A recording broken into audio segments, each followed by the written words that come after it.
Welcome to the Belly Button Window channel and episode 33 part 2 of the Jimi Hendrix story, like you've never heard it before. In this episode we complete the deep dive into April of 1969 and the continuing spring North American tour. Please remember to check the channel's community tab and video information page, where you will find links to related videos, performances, and stunning photographs from the period. Let's recap from the previous episode. April 1969 saw the Experience embark on their spring tour of the US, which would involve them playing 29 shows over 10 weeks to an audience of 350,000 fans and with a take of over $1.3 million. We resume the story following the completion of the Dorton Arena and Philly Spectrum shows. Between the 13th and 17th of April, the group returned to the studios, the highlights of which included Monday 14th, featured a jazz practice session with Buddy Miles and organist Larry Young. Part of this jam was later released on the 1980 album, 9 to the Universe, while Thursday 17th featured the song Keep On Groovin', with Devin Wilson and Paul Caruso on harmonica. Friday the 18th of April sees the Jimi Hendrix Experience, performing 2 shows, supported by Fat Mattress, at the ELLIS Auditorium Amphitheater, Memphis, Tennessee. Setlist for second show: Fire, I Don't Live Today, Getting My Heart Back Together Again, The Sunshine of Your Love, Stone Free, Foxy Lady, The Star-Spangled Banner, Purple Haze, and Voodoo Child, Slight Return. According to Hendrix researcher Caesar Glebeek. Before Jimi left New York, he called his old bass-playing pal, Bill Cox, who was still living in Nashville, and asked him to come backstage. After the gig, Jimi had a quiet but intense conversation with Billy, telling how he was unhappy that Noel was spreading his energies with Fat Mattress, which was somewhat at odds with Jimi's press statements, implying that the 2 bands could work in tandem. Possibly, however, this was just a rationalization to Billy to explain that he didn't want to play with Noel anymore. He gave Bill $500 and told him to go back to Nashville and wait. Saturday, the 19th of April, the Experience performs at the Sam Houston Coliseum, Houston, Texas, supported by Fat Mattress and Chicago Transit Authority, in front of an audience of 10,000 fans. This is the 4th concert of the Jimi Hendrix Experience US tour, and one for which no concert setlist is available, and very few pictures also. The following commentary and observations have been drawn from audience recordings of the concert. Jimi kicks off by asking his audience to forget everything that happened yesterday, recently, and to relax. He then specifies that he's going to play a Cream song, which he dedicates to them and to the audience. I would like to do an instrumental thing called Sunshine of Your Love. After a cut and a few bars of the composition's characteristic riff, Jimi plays the vocal theme of Sunshine of Your Love on the wah-wah. As he has done frequently in the past, he begins his solo on the basis of Clapton's studio version. After one cycle, it is Noel Redding's turn to take the lead. The recording continues directly with the second part of the introduction to Voodoo Child's Slight Return, played on the wah-wah. Jimi's solo is quite close to that of the Royal Albert Hall version, and seems successful, but contains a notable surprise. Hendrix quotes the theme from Star-Spangled Banner for several measures.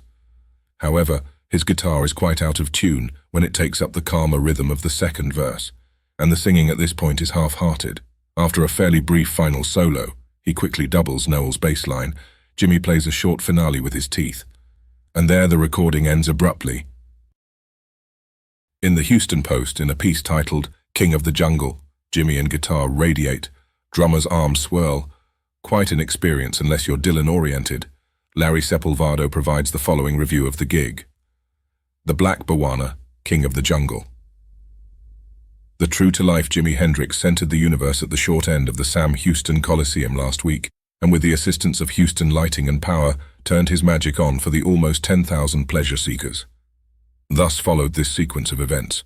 Band 1 was horn-rooted in the blood, sweat, and tears tradition of the 1969 variety-type group of rock and roll music, assuming a concise, to-the-point descriptive name of Chicago. Exit for a Coke. Upon return, found group number 2, which I had presumed was Jimmy Vaughan of Texas, with Kewpie doll hairdo and official band group glasses. But quick flash from my female companion informed me that it was in fact Noel Redding's new group, the Fat Mattress, a so-so group probably better on record, the first group within a group. Thus far, Travis, Dylan-oriented 2-year-old son, had reserved all comment. Return exit to the corridors of the super throng of glassy-eyed Houston freak clientele, which had paraded itself to hamburgers and cokes. Who are these people? Return to row 2 to find a greasy-type DJ voice with hairstyled 45-degree angle sideburns, choking out a hard sell for Jimi Hendrix posters and brochure booklets. Throws a generous giveaway of posters to unsuspecting, non-paying front-row audience. Exit. Vague introduction for the Jimi Hendrix experience. No response, no Hendrix. Some concern. Another Hendrix-Redding disagreement. What is the problem? Anticipation, more anticipation, general restlessness, foot stomping. Behold, at last, Jimmy, Jimmy the Fox. Standing ovation. Applause.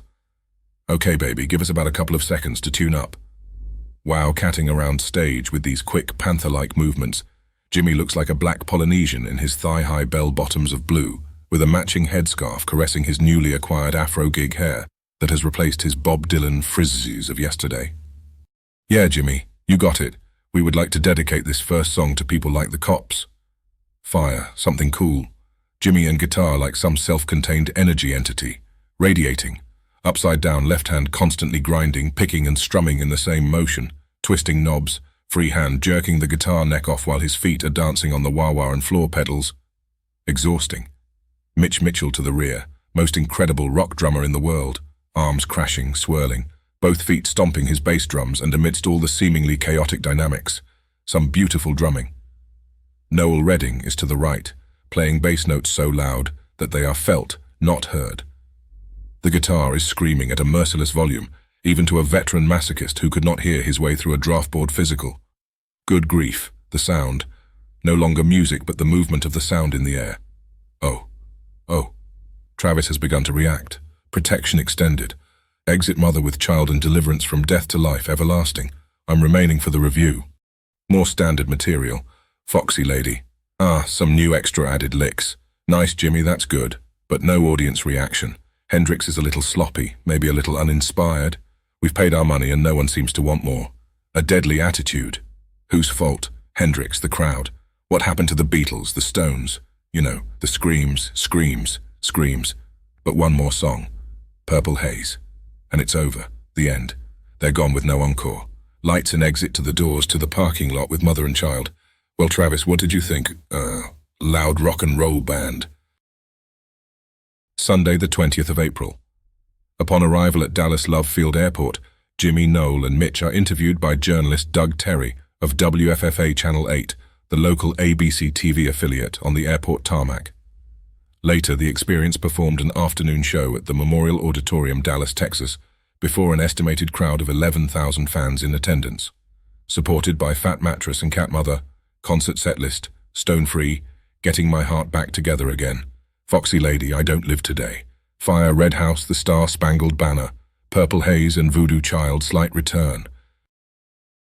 Between Monday 21st and Thursday 24th of April, Jimmy jams with Billy Cox, their first studio appearance together, and the band, the Cherry People, which comprised Chris Grimes, Punky Meadows, Rocky Isaac, Al Marks, Doug Grimes, and Jan Zukowski, at the record plant. Marks, who first met Jimmy at the Monterey Pop Festival, recalls the jam. The first song we played was Bleeding Heart. We did about 15 or 16 takes and it seemed to work pretty well. Jimmy then wanted to try another song. Chris and I took the opportunity to change instruments, so I took the drums. Chris took the maracas. Jimmy made several attempts at Hey Gypsy Boy, an original, new up-tempo song whose lyrics bore similarity to what would develop as Hey Baby, New Rising Sun. Hendrix then started playing Crash Landing. There was no voice at first. It went really well, and after 10 or 15 takes, then he asked everyone to leave the studio. I asked him why he was kicking us out. He explained that he wouldn't allow anyone to be present for the mixing. In the control room, Gary Kellgren told us it was just an idiosyncrasy of Jimmy's. Gary went out and built a stand around himself. Jimmy had a page with the lyrics, and he stood back there and sang beautifully. Our eyes were wide open in the control room. Then suddenly, Punky Meadows, who had been sleeping in the back of the studio, suddenly woke up and started walking across the room. Jimmy saw him and literally kicked him out. He threw down the paper and shouted, "What the fuck are you doing?" in the studio when I sing. In the control room, Gary Kellgren put his hands on his head. Apparently, this was the worst thing anyone could do for a Hendrix session. He shouted at us to get out. We hustled Punky to the bathroom and Jimmy regained his composure and found his voice again. When he was finished, he walked into the control room and said, "I don't want there to be people walking around in this studio when I'm singing." Gary didn't want to say that. Marks also makes mention of the 31 takes of Room Full of Mirrors that took place during this session, one of which was later featured as part of the Jimi Hendrix Experience box set release. Tuesday, the 22nd of April. Internal authorization request from studio manager Jim Merrin for the transfer of funds for the purchase of the original Ampex tape recorders for the Electric Lady studio, signed by Jimi Hendrix and Michael Jeffrey, April 1969. From Generation Club to Electric Lady Studios. Earlier, while in New York, Jimmy had busied himself with attending to the many details his new nightclub enterprise required. Hendrix and Jeffrey had agreed on one thing, that Steve Paul's Scene Club was the true model for their nightclub, and if their new facility was to become successful, they would have to replicate the Scene Club's atmosphere. Their facility had to be one where artists would want to stop by, jam and record, albeit for a fee. And what better way to do this than to steal the Scene Club's manager, Jim Merrin? For various reasons, Merrin seized on the studio aspect of the project, not least being that with Jimmy being black meant he would be unable to go into the club business on 8th Street, as it was mob-controlled, with 4 Italian clubs already there, and given Jimmy's exotic reputation, his chances of obtaining a liquor license were slim to zero. Saturday, the 26th of April.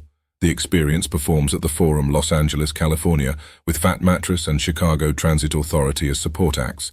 The concert setlist comprised Tax-Free with drum solo, Foxy Lady, Red House, Spanish Castle Magic, The Star-Spangled Banner, Purple Haze, I Don't Live Today, Voodoo Child Slight Return, and The Sunshine of Your Love.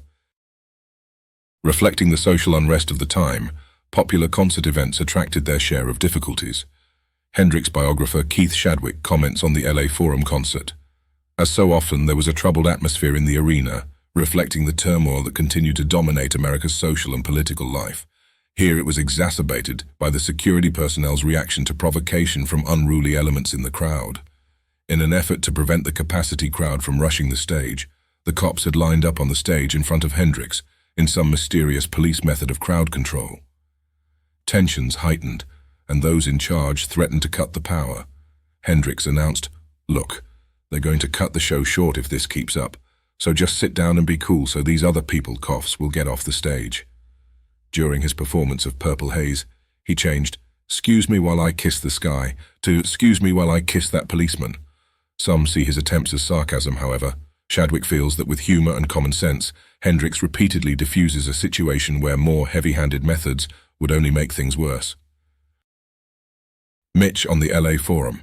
I remember clearly what took place on the Saturday night. We'd all left, and the road crew were packing up, and someone ran up and grabbed one of my tom-toms and ran off with it, and got out of the bloody hall with it. The drum was never seen again, and the road crew didn't tell me, the idea being that they wouldn't until they found another one. We're talking custom Ludwig drums here, without the missing one to balance them. They, the road crew, had to chase around and open up a couple of stores on the Sunday to find a replacement in time for the gig that night. Either April 26th or 27th, and Jimmy attends a concert for the band, Love, at the Whiskey A Go-Go in Los Angeles. Sunday, the 27th of April. See the Experience perform at the Oakland Coliseum, Oakland, California. With support acts, Fat Mattress and Jefferson Airplane. Jimmy asked Jefferson Airplane bass player Jack Cassidy about accompanying them on bass during the show.